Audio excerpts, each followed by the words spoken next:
guys, so for this video guys ay may i-share lang ako sa inyo guys no.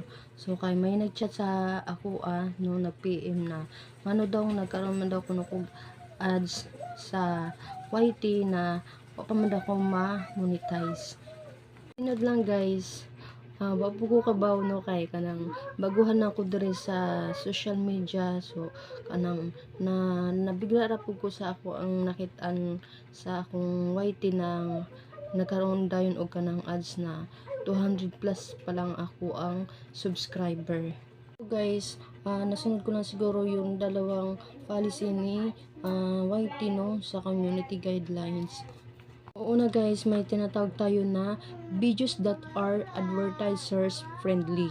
So, yun na nga guys, kapag nakita ni YouTube na ang video na in-upload mo guys ay pwede siyang pang advertiser. So, yun, pwede siyang lagyan ng ads.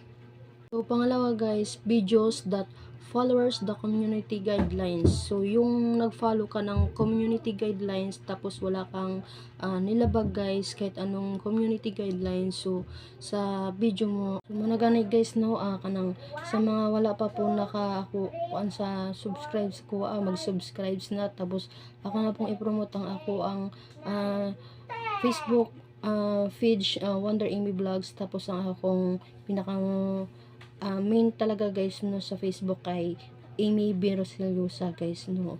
Sa mga supporters na ako guys no, daghang salamat sa mga permin nakapanood ko no sa mga video, mantag hinaot pa na inyo pa kung suportahan no hantod sa hantod no, hantod sa maabot nato ang atong mga pangarap.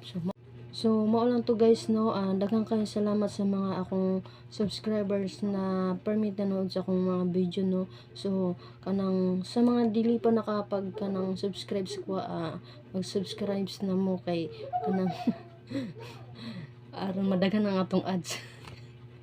So mao lang to guys, bye.